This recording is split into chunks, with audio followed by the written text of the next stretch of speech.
Hello everyone, welcome to the Kevin Lee Social. Thank you for tuning in. What initially began as an 8-part series interviewing entrepreneurs to share and inspire how they've successfully pivoted during COVID-19, I have decided not only to continue this series, but also to expand on the scope to understand and learn about people's craft, philosophy, the challenges they face in the industry, and their favorite failures that have helped shape them to become who they are today. By going deeper and understanding different thought leaders, businesses, and industries, the idea is to help cross-pollinate ideas applicable in your life and inspire action in this new norm we live in. I hope you enjoy the show. Thank you. Today, we have Motomichi Nakamura. He is an animator, projection artist, and lecturer based in Brooklyn, New York. He was born and raised in Japan. He attended Parsons School of Design in New York City, where he had studied communication design and illustration.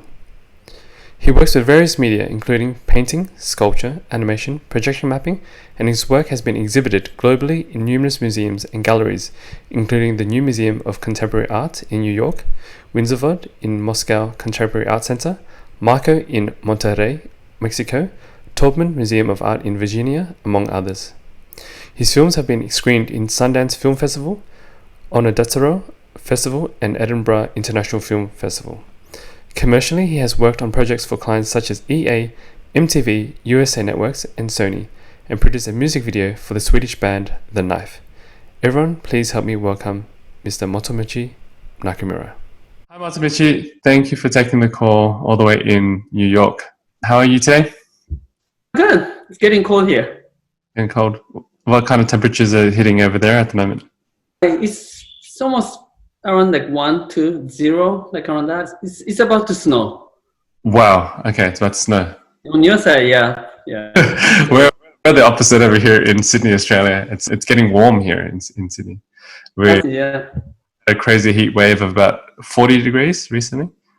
Yeah. So I really appreciate you taking this call. I know. My pleasure. Yeah, it's a great honor to take this. And I wanted to start with asking what cryptozoology is about. I came across in my research and I wanted to start with that topic. So basically it's a study about legendary creatures, mythical monsters, and then basically their main goal is to prove their existence. So that's like the main part of it. And then it talks about basically witness account, the story about how they encounter the monsters. And then there are a lot of cases, and then most of the time physical evidence is missing. So a lot of people don't take it seriously because it's not scientific enough. But the way I see it is that the cryptozoology is particularly interesting to me because a lot of comments, a lot of witness accounts can be taken a little bit subjective. So it has a lot of input of the witness. So that's basically it's about monsters and people talking about it and trying to prove that they actually saw it, even though they don't believe it. So that's that. It's a very interesting topic. In your personal experience, have you come across a case that you think that you have seen one? No, unfortunately, I fantasize about it. Like now I read by the river, and every day I look at the river, and then maybe I can see something like monster. No, I haven't. Maybe one day. Who knows? I know. From my research, you were born and raised in Japan and then moved to New York City for Parsons School of Design. And from there, you traveled to Ecuador for 7 years before moving back to New York City. How do you think it has influenced or shaped your practice? The first time I came to the States I was 16. I was an exchange student program in high school. And after that, I went back to Japan and I came back. And I met my wife at Parsons when I went to university. And she happened to be from Ecuador. So that's why I ended up going to Ecuador. I think it's to me that the first time I came to the US was like shocking. I think it's part of it just because maybe now it's not so much, but Japan is such, how do you say that? So like they live in a bubble in the sense that we have such a little contact to outside of the country. Not even, when I grew up, I didn't have a single foreigner friends. Imagine, like I didn't have a single Korean friend, Chinese friend, like all 100% Japanese. And then the only thing we knew about Western culture was like Michael Jackson, Madonna, that level. Yeah. So coming to the US was like really shocking. And then I really started thinking about cultural difference, language. And then after living here for, I guess, 10 years or so, I moved to Ecuador. And that also opened up my horizon in a way, because I thought I've seen a lot. And then going to South America was sort of like created like different, made a triangle in a sense that I thought that Japan is here and US or New York is here. And I suggest everything in between this spectrum. But then having Ecuador, South America, sort of like that whole new, dimension to it. Like a lot of things that the way that things work in Ecuador or South America is, I would say, opposite end of how people do in Japan. So that sort of thing, like really, I basically really question about my common sense, my background. And then I was doing that when I moved to States, but going to South America, like really opened up my mind. So that really made me think in a way that how can we communicate? It's just, we come from such a different background that there must be something that we can all communicate. So that's like my thing in a way that I always think about that. What is the best way to communicate with people regardless of their background? Yeah. I'm sure with the difference in culture from between Japan and Ecuador, there are a lot of things that the way people express themselves that you wouldn't do so traditionally in Japan or vice versa. I can go on and on about it. Traveling really does open up the mind in terms of where you take any perspective. And I've traveled to Japan before in my personal travels, and all my friends that travel to Japan, they're in a major culture shock when we come from Australia. I was born and grew up in Australia, and then when I went to Japan, I was like, everything is so interesting, everything is so cool, and everyone's like, you got to go to Japan, you got to go to Japan. And okay. very, very fascinating when we go over there. Very different world altogether. But I can understand when you mentioned that it's a very high population of Japanese people only that live there. And with your heritage and upbringing influence, how does that influence your outlook on your work being Japanese? I think it's definitely the culture. In the beginning, when I started living in the US, I wasn't conscious about it in a way. I guess that's a typical thing for foreigners, that when you move to a different place, that you focus on getting used to it, getting adapted to it. But then after you go through a certain period of time, and then you filter things out, and then you really started thinking about your background. And then there are certain things that no matter how much you adapt to the new environment, and whether you like it or not, that your cultural background is also part of your personality. And then I think that way that I really tried to find, like in the beginning when I started working as an artist, I was like never conscious about my background in a way. The people always, mention me as Japanese artist, Japanese. They'll talk. They ask me a lot about Japanese culture, and then that sort of like started asking me questions that, yeah, what is it? And then I think it's just one thing that always stays with me is the sort of like perspective, like how we see simplicity. That's the I think is like, to me, my Japanese background. So it's like a Zen philosophy in a way, like less is more. Yeah. So that stays with me. So I think that has a big part of my work. I understand. Yeah. And simplicity is going around a lot lately, with less is more, and with that Marie Kondo concept going around. He's God. It is a really big thing that's going on, but it's highly adopted, which is great. I do like that concept that less is more. So she's also quite popular in Australia? Yeah. Oh, yeah, okay. Yeah, she's very famous. I think especially after COVID has hit and everything, I think less is more is a really big thing. With projection mapping, from what I understand, because I've been recently introduced to more of it, I've been obsessed and I've dived and trying to learn more about it, which is why I really wanted to connect with you. I understand that it's a very hands-on type of craft, whether you're modeling, dealing with materials, textures, or even meeting with clients. To tie in with what we were talking about, with what's happening at the moment being COVID-19, still the pandemic is still happening around the world, how are you managing your projects or maneuvering around this challenge at the moment? I think I can first speak for the people who are in similar industry. Basically, if you do any type of experience work, I mean, that even includes music concerts and movie theaters and any kind of performance and the galleries. And I think it's heavily has huge impact on us. Yeah, it's definitely difficult, I think. It has limited our activities a lot. So to be honest, I think about it every day, and then but I haven't really found any solution to it. So one thing I learned is just to be patient, because this thing we just have to wait. And the other thing is that I was doing a lot of the indoor projection mapping. That is just difficult. Ever since this happened, I started doing more outdoor projection mapping, and this actually works well. Just you project anything, like it can be a building, like mainstream projection mapping. I think people think about huge buildings and amazing effect in that. And then from there, projection mapping started branching out to a lot of different things. But now, since we have just so much limitation in indoor, the outdoor projection mapping has a lot more. I guess it's a lot safer, obviously. So I think that I see that opportunities in that part of this projection mapping field.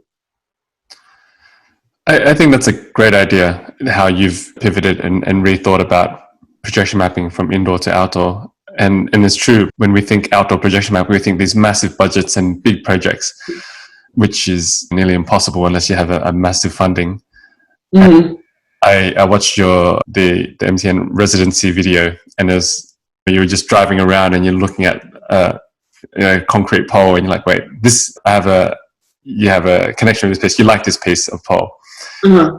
You just see you set up and then just project onto the pole. And I think that's such a great idea. I think a lot more people should get onto that rather than just think about the confines of the box, which is in the inside, in the interior of their own places all the time. Definitely can draw inspiration from that. And is there certain things that you look for when you go out? How is your thought process when you go through selecting a piece to project on, for example? It's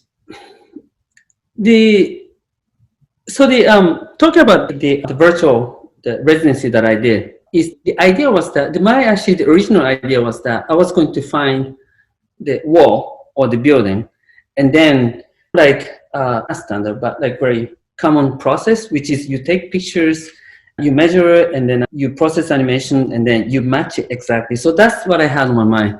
And then I was driving around, and then it recently moved to a suburb of New York. So it's about like an hour, Brooklyn. So I was living in Brooklyn until July. And then I had the idea. So in the city, there's always walls and the buildings and so many textures. And then there's not much going on here. Trees and then. So I think, what should I do? I just couldn't find any like buildings. I cannot do projection onto Duane Reade or CBS, you know what I mean? Like the drugstore. And then I said, no, it's like, no. And then I was just driving around and I said, wait, I see this like objects, and then what really appreciates now, it's just because of the pandemic stuff. I was just so happy to be outside and driving around, walking around. And then just there's so much space here comparison to Manhattan, Brooklyn, Queens. And then I was like, wait, why don't I just take that object and then because I just like the way it looked, like in other elements too. I like the way with just like geese flying and sunset and stuff like that. So it's like, wait, maybe I can just create that picture there instead of focusing on the only object, like the whole scenery. So I just got the idea, and then from there, so I didn't have particular like any set the sort of like format to come up with the idea in a way. So that's how I got to that point of doing that. So I think it is, I don't know, next project I work on, I don't know, I might just come up with something else. Talking about how you tried to take in the whole scene, the projection piece that you did with, looks like it was on a lake. And I think it almost looked like it was on barrels. And then when it came into the evening and you lit up all the barrels, it looks like from a Oh, distance. like what? Yeah, on the rocks. Yeah. Okay, yeah. And that whole scene, as it changed from day to night, it forced you not to just look at the rocks. As, for example, a standard projection piece, you look at what you projected on, for example. Whereas that whole scene, the way it was filmed and the way it was shot, you could see the whole lake area, the whole, like the that surrounds it, and it gave it a different dimension, I feel, to the whole experience. Yeah, when you do the outdoor projection, and then I've done quite a number of projection mapping outdoor on the buildings. And then when that happens, normally just your focus is completely on that building, and you just literally just crop it out, and all you want to see is the building. But then when you start projecting onto, when your focus kind of switches to the whole like scenery, and then you have to take everything into consideration. And then that piece is basically I wanted to get the nice sky when the sun goes down. And then to do that, basically I have to check the time when sun goes down. And then other thing about the projection mapping is that you cannot really map it unless that it's dark enough. But at the same time, when it goes completely dark, it becomes, I don't know if you've seen the amazing projection mapping piece on the buildings, right? Like colonial buildings, beautiful. But it's just so perfect. Like the sky is so like completely dark, perfect, that it looks like done in 3D. Perfect. So I didn't want that. And then, so for that, I wanted to actually capture the moment where you can still see the sky, you can see the environment and project it. That we're talking about like literally 20 minutes. Yeah. So when sun goes like 20, you have 20 minutes to shoot, and then you have 20 minutes to set up. Yep. I was thinking, I went by there, and before that, and I was just thinking, how can I do this? I just planned it, I measured it, and then, okay. And then I checked where I can put the projector. Mm-hmm. And then that day, I just went back and just sit straight, and just work straight. And then there's sometimes people come by and ask questions. Yeah. And then I feel bad. Say, I'm busy. That's just, just such a, like they want to think, that guy's just so unfriendly. So I say, oh yeah, but I have to tell them really clear, like, sorry, I'm actually busy. And they just like go straight like this. Yeah. And then done and just set it up and it's, yeah. So that's intense that way, because if you just want to just capture it, and then if you want to run it all night, you have like good 1 hour or more to set it up. But then if you just want to capture the moment, that is not like rush. So I basically like plan in a sense, like, where can I park? Is this, am I allowed to park here? And in some extreme case scenario, like sometimes like when I was doing the shooting in Brooklyn, police patrols, there's the area where the police just goes around and around. You don't want trouble. So I always think that if they ask questions, how can I respond? How quickly can I pack up? And stuff like that. So in this case, I mean, it's more laid back here, but still, if they ask me to move the car, how can I do it? So it's just all the planned stuff, and then just do straight. So just go like work and just keep on like this. Yeah. I can imagine you've been planning, you've been thinking about all this, and you've got that 20-minute window to quickly 20-minute sunset. Yeah. And then people rock up curiously asking you, oh, so what are you up to? Excuse me. I only have this window. I really need to focus right now and get this done. Yeah. And I'm very curious. I want to get into a bit more detail now in terms of, since we've been speaking about it, you were talking about you have to be thinking about how mobile you can be, how quickly you can set up and go if all these things happen. What is your setup? What kind of projector do you use? Or what do you bring with you really? So when you do like outdoor projection, obviously that if you have the electricity somewhere, and then pretty much you can do anything as long as you find a way to protect your equipment in case of rain. But if you actually want to go complete mobile, that's where basically the electricity is basically what limits you. There are different ways to do. And then I think for this, so I have two different settings for this. One is the like tiny projector that I use like this, and that comes with a battery. So for that business I didn't do, but the pieces I did in Subway was that like basically just only this with the tripod. But the other is like you can use, but when you want to project a little bit wider, you use like consumer level projector. It's fine, like 4,000 lumen, 3,000 lumen. They typically advertise it as home entertainment. So something that people, the gamers, people who are into watching sports and stuff, that kind of projector. And then the battery is that I use portable, basically like huge battery. And then when you really want to go bigger, you get generator, one with the gas line, but that creates a lot of noise. And also that's just too much hassle, and also you don't want to get that much attention. So I bought this sort of like battery that like around this size, and you can carry it. So that's pretty much that battery connects to the projector and the tripod, and then little table for the laptop. But like sometimes when I really don't have space, or when I really can't afford to get too much attention, and I use the mobile phone, like iPhone, to send the video signal to the projector. Oh, okay. So sometimes I have it in the pocket, or I actually duct tape it, in the top of the projector or something like that, and then just hide it. So it just runs and runs. Well, once you work it. Yeah. Once you set it up, yeah. Yeah.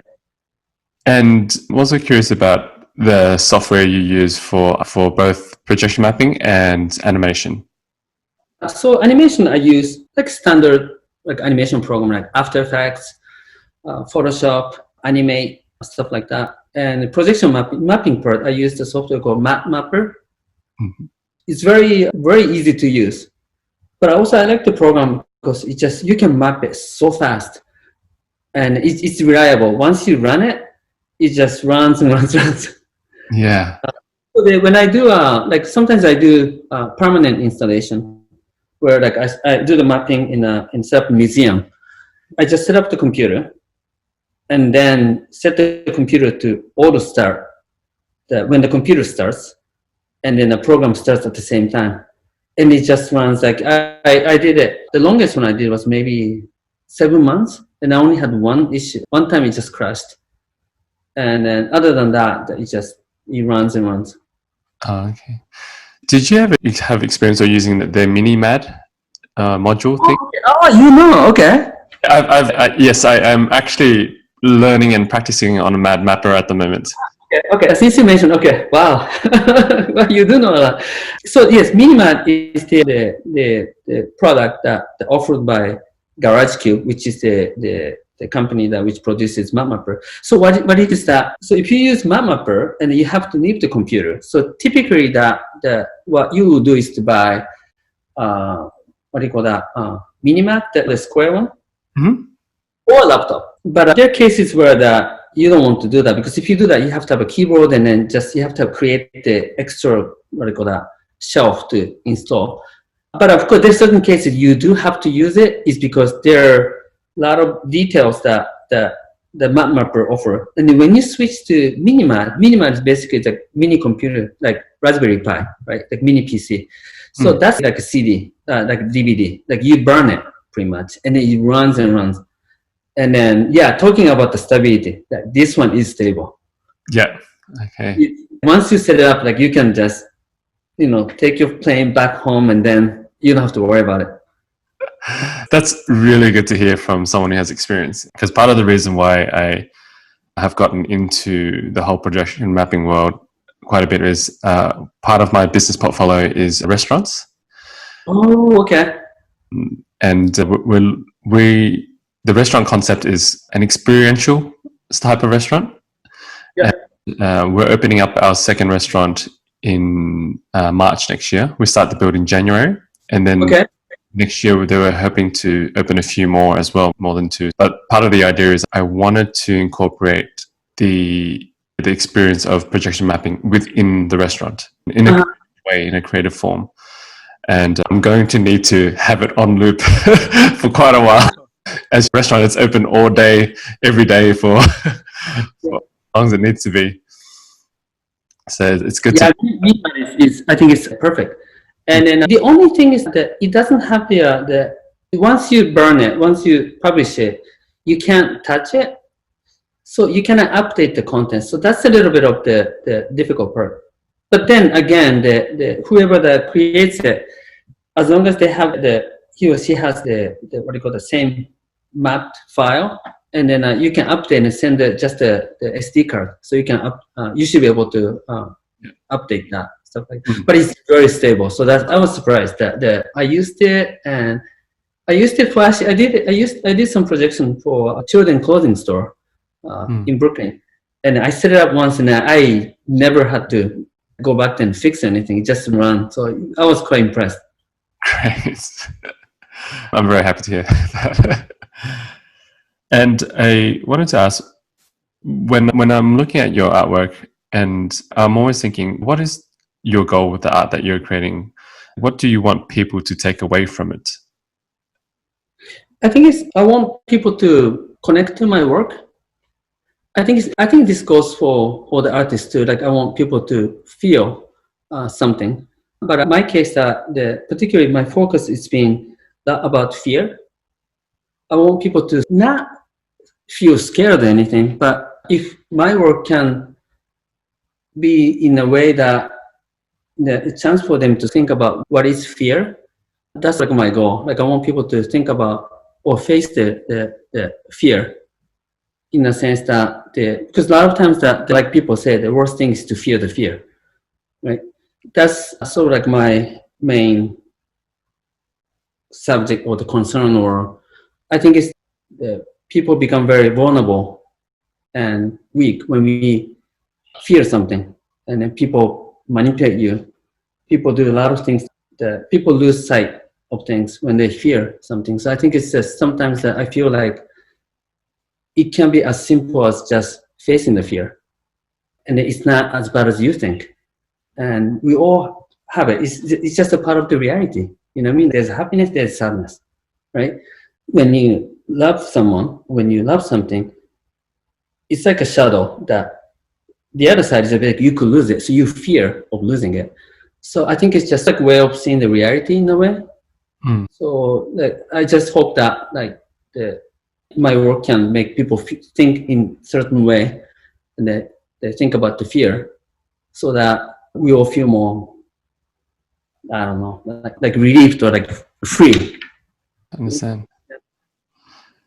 That's a very interesting way to look at it. I've never really thought about it in that way, but I had read a passage recently by a gentleman called Seth Godin, and it was about how art creates change. And if there's no change, there's no art. And part of change is creating tension. And when you mention fear, it's like a form of tension. And I thought of you when I read that passage, in terms of how possibly you've thought of using fear as the emotion or the subject to create change. Like you said, when you experience that fear, that you hopefully will experience that emotion and then freedom afterwards. If you had any thoughts or opinion on that statement or in your work in general. So I think the way I see art is about passion. I think is I could describe it from the point of creator's view or the viewer's view, but the way I think it's when you create, I guess I can say from my own experience, so if I create artwork with my passion, and then somewhat the people understand it or share it. If it's something so very specific, like let's say if I feel passionate about Mothman, and then of course most likely people don't care. But the thing is, if I create so much with passion, and even though the people who don't give a damn about Mothman, but then if I present a work which I created with so much with passion with Mothman, and then people find it interesting, and then people like want to share the passion, like regardless of what it is. So I think it's the from there to make it art is, I think is of course, it's from there we have to put a lot of efforts and training into it to create some like crafts and techniques. But I think what's really important thing about is passion. So I wouldn't necessarily say that tension is necessary or that it needs to create the tension. I don't see art in a way that is not so confrontational in a way. Art can be just super happy piece, like so happy. But I think it's just something like about it that it has to be genuine, something authentic, something real. And then I think that is what I really care most when I create artwork. And then I think for that, and then when someone puts so much passion into it, it is definitely that you put some level of intensity to it, and that creates the tension for that. And also, going back to my personal theme as artist, to me, like I put a lot of tension or like fear or the intensity in my work. It's sort of I want people to just really feel it, and from there, maybe I can give them different perspective to it. Something like I think is also going back to the like universal language. Like we all, regardless of where you come from, when we fear, when we love something, when we feel happy, there's no boundaries on that. I think if we can reach that level and we can communicate, sometimes it doesn't really matter in the sense that what it is. I think it's sometimes we just need to feel that we share something. I think that's really important. And then we have a lot of issues we have in the communication level. It has a lot to do with not finding the common ground. So I think if you can find a way, of course you could argue. So hey, Moro, why didn't you do happy thing? Yeah. So I get happy not to be my thing, but regardless of what it is, like you can talk about light or shadow. So I guess in that case, I ended up taking more of this, what you call like a darker side in a way, but I don't really find it as dark as it is. I think it's a positive thing to share. So I think that's why that it does also create the tension to sometimes people don't want to see what's there, don't want to accept. Say truth hurts, right? Yeah. People get really angry when you are told the truth in your face. When you are told something completely off the reality, people can ignore. When something is true, it hurts.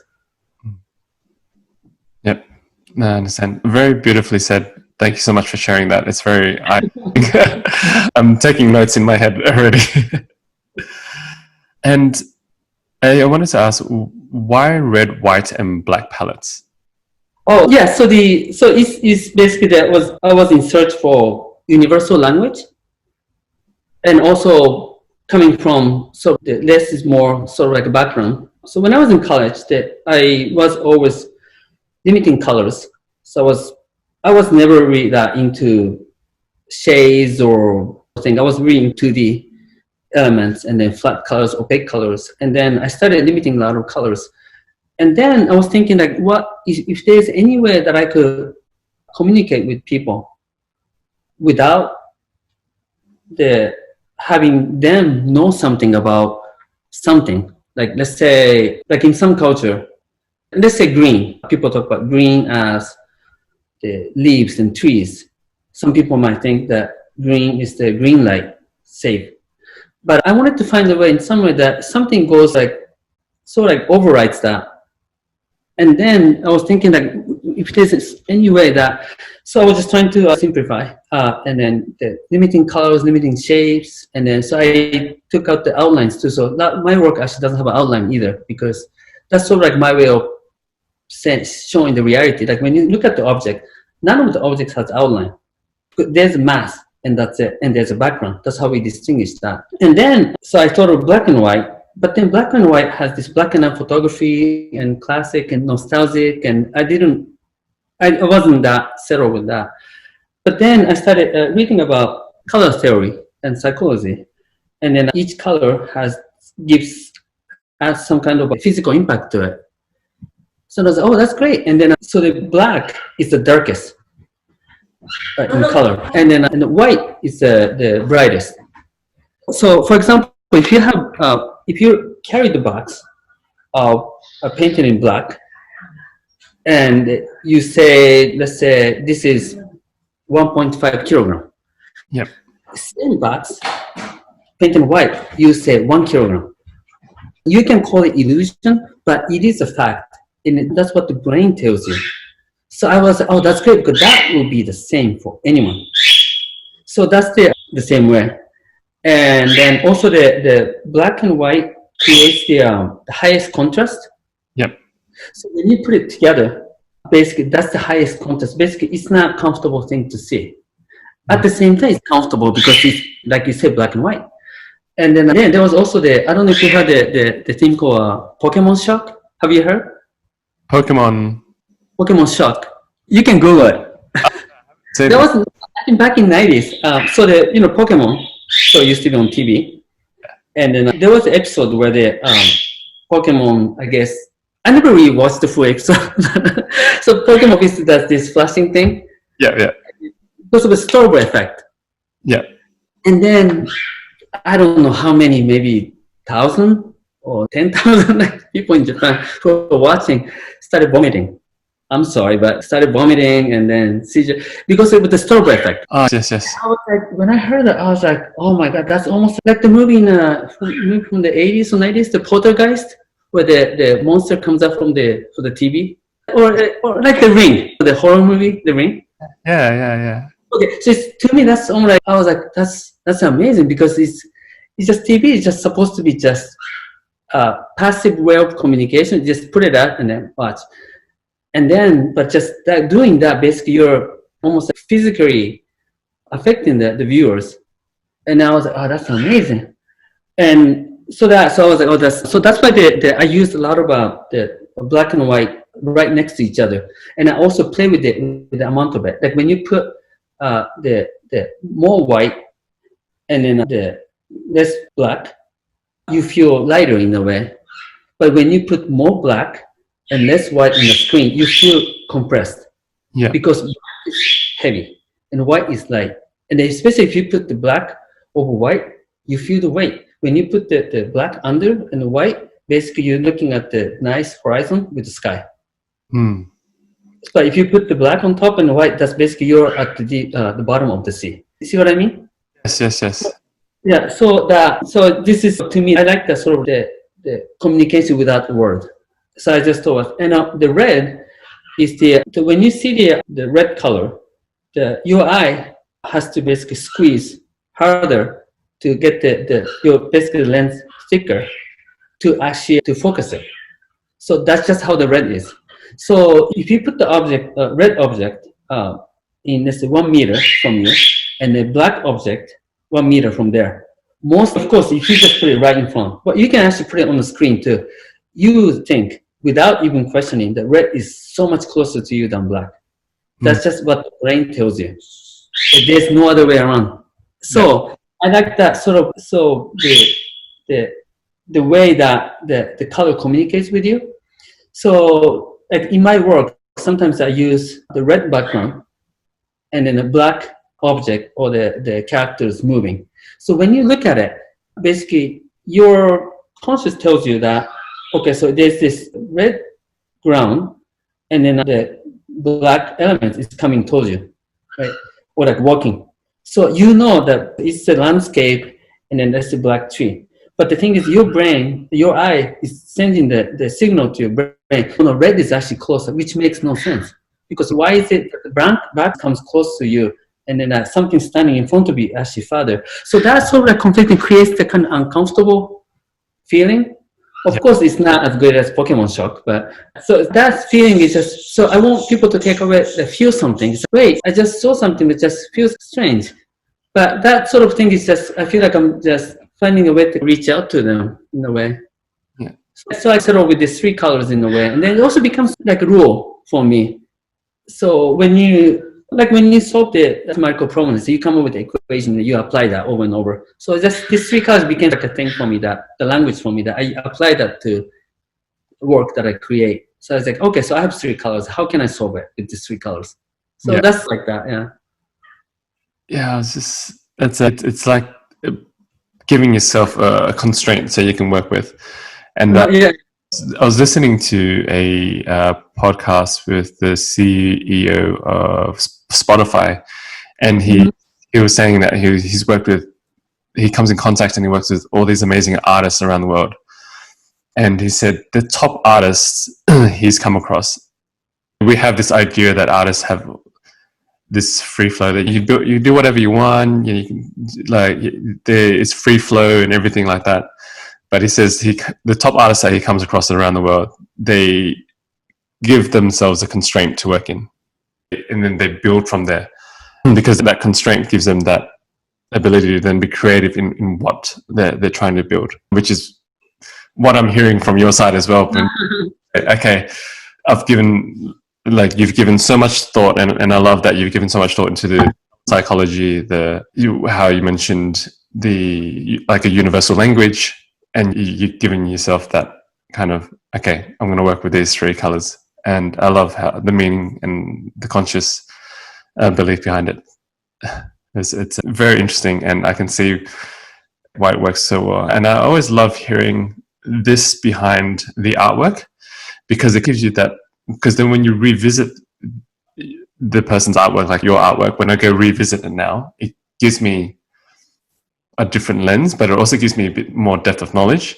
Like, for example, you said when you watch something, it gives you that kind of, I feel something, but I'm not sure what it is. It's a bit weird, but then now I can understand. So, now I know why. So talking to the person, you understand, because as the viewer, you don't always know like the reason behind everything. You just experience it as interesting, but I feel it's a bit, something is happening, but I'm not sure what is happening. And clearly anyone that comes across your page can see your work has been shortlisted and taken many awards.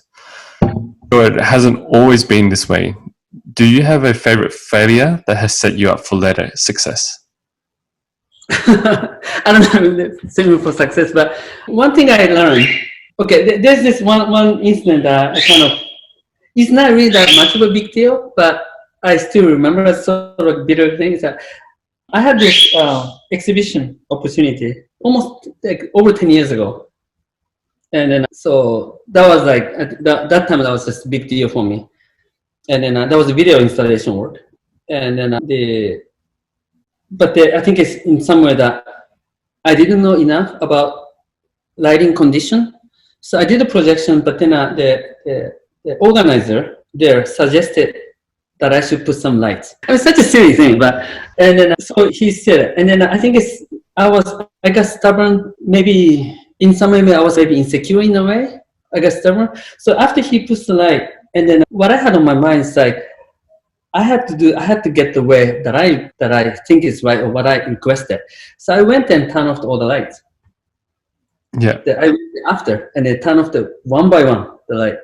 So the projection itself looked brighter. But the thing is that as a whole experience, after that I saw the recording, I was just like thinking that, God damn it, it's just because you cannot really see anything because it was too dark. Projection was great. And then I think that's what he was trying to tell me. But and then just ever since that, I was just like, I should have just listened. I should have known that what I don't know. And then just bitter experience for me. Recently I just did the installation work in Stockholm. So it's actually opening today. So that's the projection map installation, but indoor. But they have the window facing outside, so they can see from outside. So of course I cannot be there. So I sent all the specs, and then I specified like exactly how it is. But there's a point where you can't figure it out.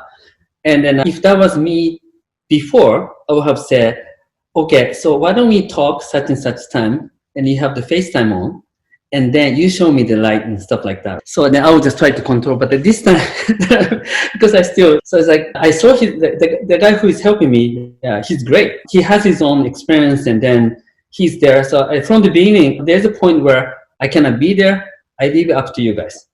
Yeah. And then he's like, what do you, just do whatever you think is, right. Then I just gave him this description of how I want it, or how I want people to see it. So he did all this kind of improvising like things, and he put the screen like this, and it came out nice. I think in some way like he's probably doing a better job than I do. It's like great. I was like, thank you.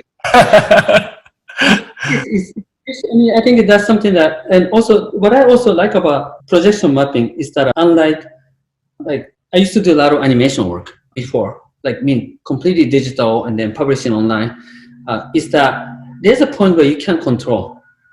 It involves a lot of people and then so it becomes basically the collaboration. So that's what I really like about projection mapping. Also, I like the fact that you're not getting 100%, but you do what you can do best. Yeah. And then I like that like open end in a way, and like that every time I do projection mapping, it feels like that it could have been this, it could have been that, or if you had this, but it kind of leaves this sort of way to look for more in the next one. Whereas to me, like when I do animation work, like fully digital or like illustration work, that is so intense in not necessarily like positive way, because it's all up to me or up to whoever creates, and it just you can really control, but in the reality you can't really control. But then projection mapping just basically leaves the part that you cannot control, like as clear. Just when this projector doesn't work, what is it supposed to do? When the city government said you can't turn on this light, what can you do?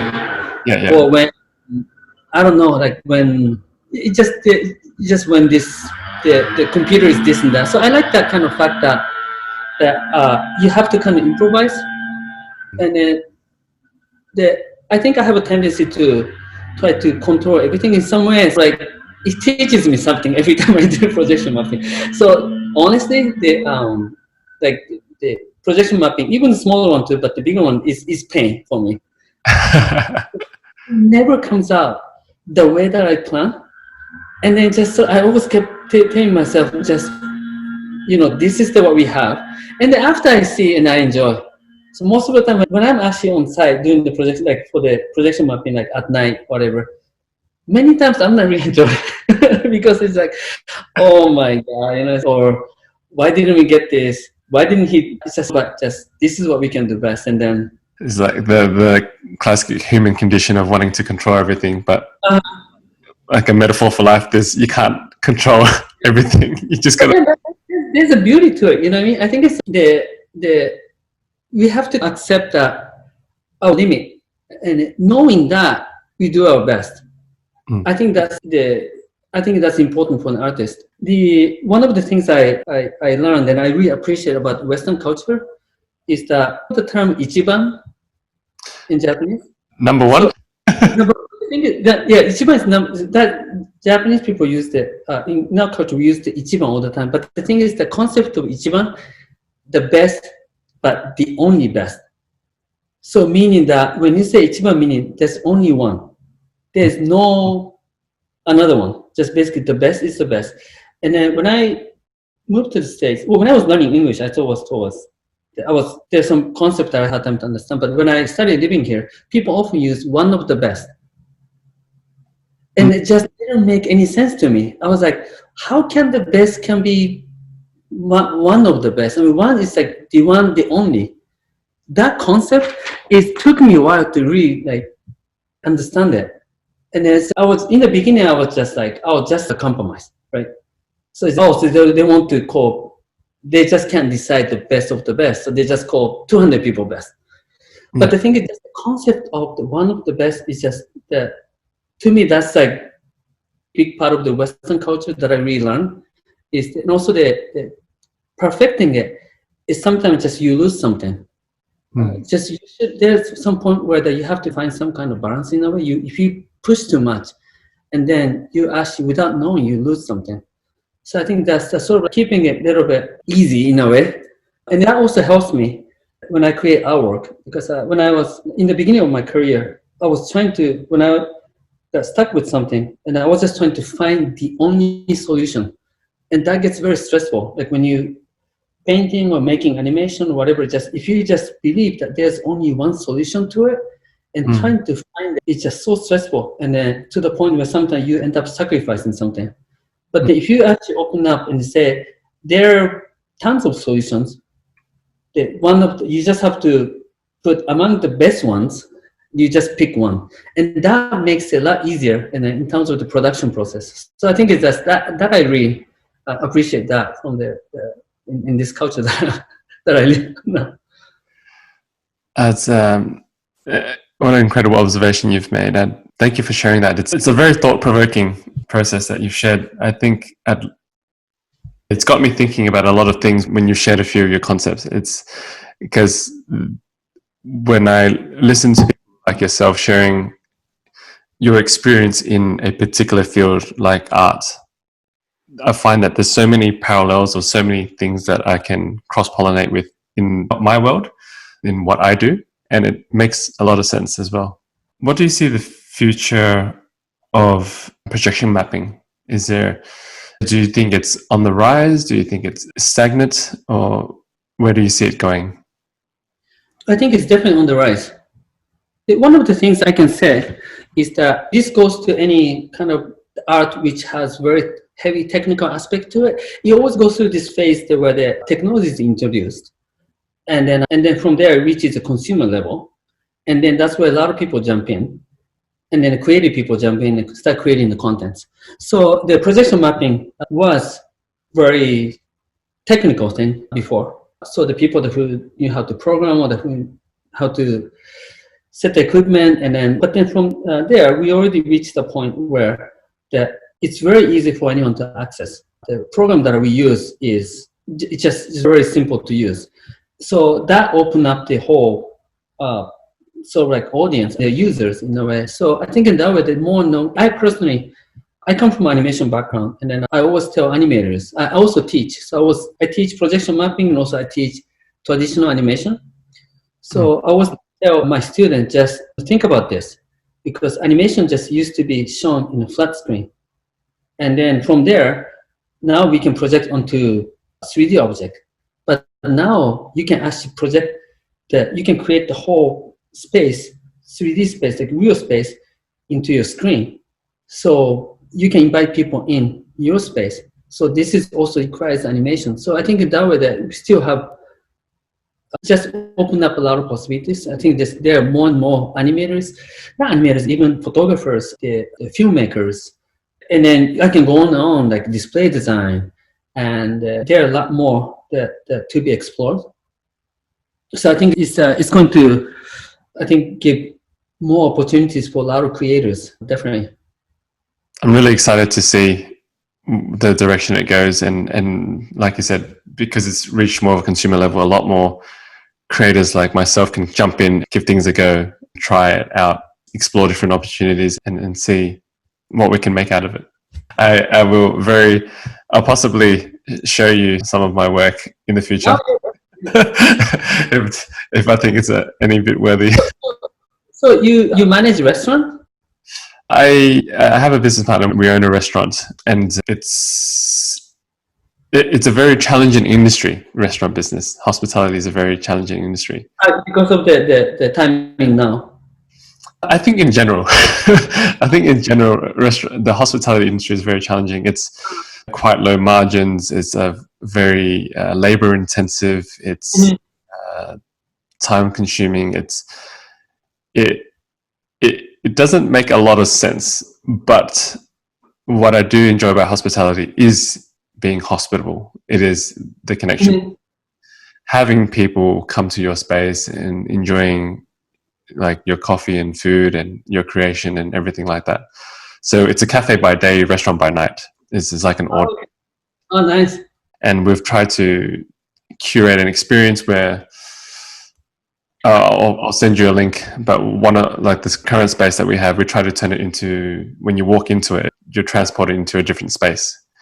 It's very female centric, so there's a lot of pink blushes, it's a lot of pink marble. The floral pieces are very curated, and the ambience is nice, we think anyway. And that combined with the food, but with the food, because everything is so almost luxurious, we've tried to change the food to match. So we use very almost expensive, high quality produce from caviar to anything along those lines, and we try to curate that experience together with the ambience. So basically, the customers can just enjoy just by walking around. Yeah, that's it. And So what kind of cuisine is it? it's in Australia. We call it modern Australian, which means anything. Because a lot of our chefs are Korean, and my background is Vietnamese, and like I was born in Australia, and we've got Italian chefs and as well. Like it's a mix. Like we do all sorts of mixed stuff. Also, there's a lot of influence from Polynesia, like Saipan or like Indonesia, also like the southeast, but like more south. That's interesting. Yeah, I've been there actually twice, Australia. You've been to Australia? Yeah, I've been to Parramatta. So I went through the Sydney and I went to Parramatta twice. Parramatta twice. Yes. How many years ago was this? I think that was 2008 and 2009, or maybe 2007, 2008. But I went there twice. Yes. The same event. Yeah. Parramatta has changed a lot since then. A lot. It's become, back then in 2008, 2009, they said Parramatta will be the next CBD. And it has developed a lot compared to the last time you were here. Yeah. When I the event I went, it's called River Beats. They did this event, one night event, but the day long event. And then at the end, they have the opera singer coming with both, and you can go. And then at the end, with the VJ, me, and then a DJ, we do the projection, and then there's the dancers, and then it was. But it was crazy because we did the projection across the river. So the audience is on the other side of the river, and they put all the projectors, and then we on the other side, like the shopping district or something like that. But it was something, yeah. You got a projection piece over Parramatta River. Interesting. Yeah. It's called River Beats. River Beats. And then, and then that was like 2000. Yeah. So it's funny thing is that so we did a projection on the big inflatable. And then so that was a VJ. So I mixed the video live with the music. Yep. But the thing is, that time was talking about the projection mapping. I didn't know the term projection mapping, and this is how new projection mapping is. Crazy. And that was 2008, I think. Yeah. And then so we had to project onto so they sent me the specs and said, we have the screens behind you guys, the big one. They're huge inflatables, and how can we project it? And then the funny thing is, that time this is how I think people changed. Like that time that the DJ culture was very strong, and that time any projection outside was more like the DJing. So that we all wanted to project onto flat screen. So we used to call no flat surface projection. And then when we given the no flat one, that used to be disappointment. So it's so it's not flat. And they go, no, we have a flat screen behind, but we have huge inflatable. And then it's like, what should we do? And I was like, I don't know how to do it, because whatever project is square. And then I think I didn't have a direct contact to the projectionist, the guys who bring projection stuff. So through the curator, organizer, it's like, no, they have some ideas. It's like, fine, but I don't know how to do it. And they're asking me if I can create the filter, the mask. But the thing is, we don't know the size. I don't know the distance. So it's like, what should we do? Oh no, the guy sat inside said that he has some solution. So I showed up there. They set the projector. I was like, so how are you going to do it? It's like, we have a solution. And he took out the cardboard.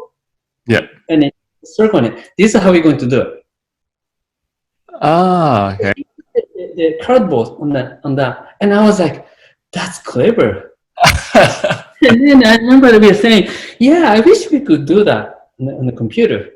Yeah, this works, and then worked. And then I think a few years later, I started doing projection mapping, and I was like, wait, so if we had this software, we didn't have to do this. I was like, oh, that was like, it's like so like just 10 years ago. It's crazy. Yeah. Progression, a lot of progression. Yeah. Now everyone wants to project onto the spheres, and everyone wants to project onto buildings, and that time just no one wanted to project onto the building because they said, oh, it's not white. Non-flat surfaces are in now. that was a turn off that time. I said, oh no. Flat surfaces are boring. It's the opposite now. The opposite now. We're reaching the tail end of the interview, so I just want to shoot you a couple of quick questions. Maybe not so quick, and it's okay. You don't have to make it quick. It's just questions I normally ask at the end of the interviews. Are there any new beliefs or behaviors that have had a positive impact in your life in the recent years? I think one thing I learned in hard way is the taking care of health. That's I had this I was up to 5 years ago. So when I lived in Ecuador, and I had this work schedule, and then I had this schedule where I every day wake up around like 3 o'clock, and then work, and then go to sleep around 7 o'clock sometimes. But the thing is that I was cutting the sleep hours. Like I'm actually quite okay with. I sleep pretty heavy, so I'm okay with sleeping less hours. But I was like doing that like for like good 4 or 5 years straight, and I got a lot of stuff done. But the thing is that I just wasn't really thinking about the consequence. And then after that, just started having like small things to big things just come. So I think it's it's like a marathon. You cannot just create and just pass out and create and pass out. So I think it's just now I'm much more careful, but I think it's just if you just don't really take care of yourself for a certain period of time, and there's always the time that you have to pay back. And then just if you look at it in the long run, it's just, I could always justify, say, hey, but I got a lot of stuff done. But at the same time, that it's important to stay healthy and also clear your mind. And I think it's also, if you do creative work, like I think having a very clear mind, also having enough sleep, and that's really important. Of course, we have to sometimes stay up late and get it done, but I think that shouldn't be the kind of routine. So that's something that I think I learned in a hard way, in a way, because if you do that, you have a lot of problems. I recently had a cataract surgery. Yeah. And I think it has a lot to do with, I had the eye surgery before too, but so until that, I just got this surgery a few months ago, but toward the end, it was so bad that I just had a really hard time to see at night. And then I think it's just, if I was taking care of myself, like I could have maybe avoided, or maybe I could have paid more attention, so maybe I could have done something to avoid stuff like that. So I think it's just important to just be smart about it. You know what I mean? Just, I think you have to be. Yeah, definitely. No, thank you for sharing that. I appreciate you sharing that. First question, are you into more movies or books at the moment? Movies. Okay. Do you have a favorite movie you could recommend? Yeah. I like comedies, and also I like the lot of like, how do you say that, kind of intense stuff. But like except from the comedy, I like, my favorite comedy is Dumb and Dumber. Dumb and Dumber. The first one. I don't know how many times I watched that. It's just I don't know how convincing I sound just to justify this, but I think comedy is very creative because it's all about giving something unexpected, but gives clue to it before. So it's something's coming, but then gives something which is slightly different than you expect, but it's not complete like surprise. That's why it's funny. So let's say you pause, and then you say, so it's like that timing. And I just find the comedy to be very, and of course entertaining. And the Dumb and Dumber is just like the little details, and just like you think the joke is over, and they just adds to it. And also, it's just, and every time I watch it, it's like, oh, this is just so great. So that I really like. So it's also because of this. I like to talk about this subject of the fear, and that I like to watch a lot of, I would say, shocking stuff in a way. But one of my all-time favorite is Natural Born Killer by Oliver Stone. Yes. That movie makes a lot of statement. And it's just also some of the things that I almost like personally understand in a way that it talks about the background of the main character, and then how the media is, but not so much of the media part. I just talk about this violence in a way, and then that movie, I just find it like, to me, it's very inspiring. I also watched the whole series of Narcos. Yes. Narcos. Yeah, and I watched all that. Yeah, I can go on, but I watched a lot of TV shows actually about that, about the drug cartel and the documentaries and stuff like that. It's not. I'm interested in like how people behave or how people feel in extreme condition, and I just try to see something in there in a way. What goes on in their mind, or how do they when they in certain situation, and like how do people decide like what kind of priority they make, and then that sort of thing, like very slim down like way that when people face something, what kind of decision people make, and then that kind of thing just makes me think in a way. So so I like this is also the TV show, something based on the story, true story in a way, so that I can understand better. So yeah, so like to me, like research in a way. Yeah, I see. Some really great recommendations there. Now I'll have to revisit Dumb and Dumber. I have so many years of it. I was young. I just love the movie. And my mother loved it so much. She just died laughing every time. We're at the time of recording this, it's December 2020. So it's coming to the end of the year. Do you have any projects coming up in 2021 that you're excited about that you want to share?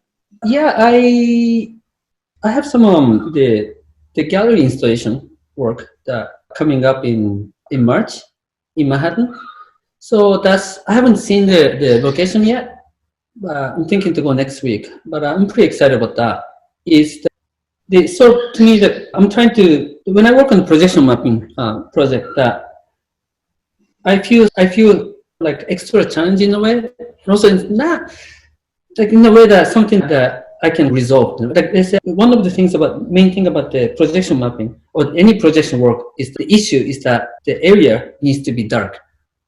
That's always the thing. And then so like back in the days when you go to gallery and then when they show video artists work, they used to do stuff like they just have this corner room and they put the curtain and you go in and see it. Yeah. That's how people still do that, but that's how it used to be. And one of the reasons why it was like that because projector wasn't strong enough.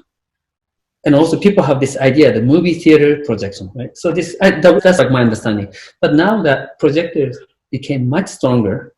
So back then, like the 2000 lumen used to be like the strong projector. But now you can get 5000 lumen, 6000 lumen, and the fraction of what it used to cost. And if you use a strong projector, you can pretty much project it in the daylight if you choose the shadow. So to me, the challenge is that how can I combine the projection work with the environment? And then when I'm giving the opportunity to do projection work, which the area is also used by some of the purposes, like let's say the gallery has to receive people come and go, so there'll be natural light. So that kind of stuff that I think is challenging in a way, but it's exciting. So you experiment with a lot of things like the material, the projection surface, so that kind of stuff. I'm hoping to do something like that more coming year. It sounds like a very similar challenge that I'm working on doing projects in a restaurant, because it's a dining area and then there's a daytime, there's a nighttime, and I'm thinking about how to. Yeah, because I'm thinking of possibly. Yeah, it's crazy because almost like controlling lighting is almost addictive. I can just like go on and on. I know I should settle somewhere, but it's like, what if I do this? What if I do? It's like, oh, I should stop. But it's just, I don't know. Maybe it's just I guess I'm still excited about controlling light.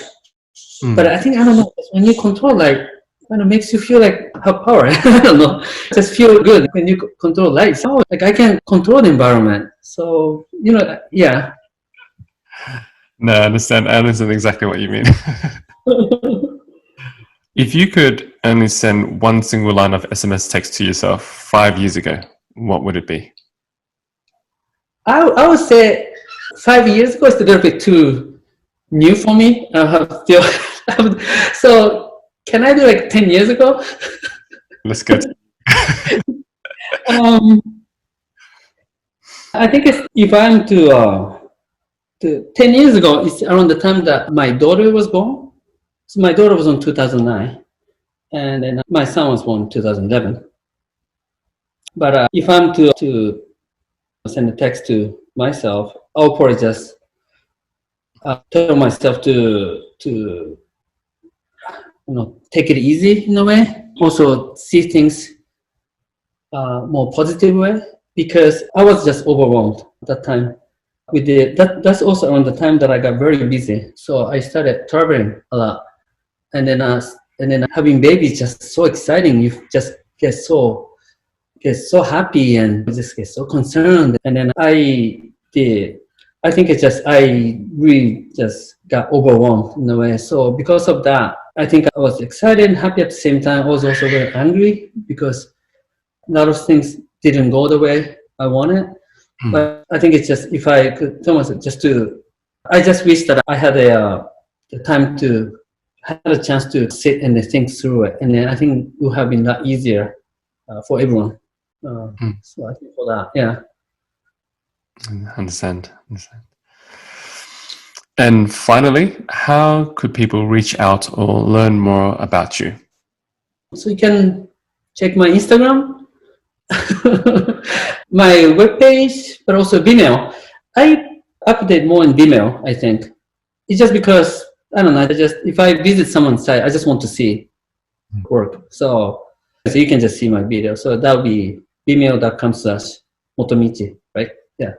And then, Instagram. I think these two I spend more on that time. I'll be sure to include all the links in the show notes for everyone. Yeah, great. Motomichi, it's been such an honor and a pleasure and an eye-opening experience to be able to ask you questions and listen to everything that you had to share. It's inspiring, and I feel like we could keep going on and on, but I want to also be respectful of your time, and maybe we could do a part 2 in the future if the opportunity arises. No, I mean, thank you so much. I really appreciate that. You had really good questions, so that really made me think. But especially the question about giving text to myself in the past, I was like, oh no, yes. I wish someone asked me that question 5 years ago. But I really appreciate that people asking me questions, because first of all, I think that's a reward for artists, because to me, like when I create artwork to be seen by others, to me, just if I create artwork and if I don't show it, just doesn't mean anything. Just whole point is just showing to people, and then getting feedback is just a reward. What they think, they like, they don't like, doesn't matter. And then people asking questions and then asking more is just, to me, that also you helps me to think more. I really appreciate that. Thank you so much. I'm still looking through all your past work, and I can't wait to see what you've got upcoming as well. I'll be following you closely, Mr. Motomichi. Thank you so much. Oh, thank you so much. Thank you. Take care, and I will talk to you soon. Okay, great. Thank you. Bye-bye. Thanks for tuning in, everyone. I hope you enjoyed the show. All the links to the show notes will be available at kevinleesocial.com, spelled KEVINLY. Conversely, if you have any interviews that you'd love to recommend, please send it over to kevinleesocial@gmail.com. I'd love to connect. Thank you. Until the next episode.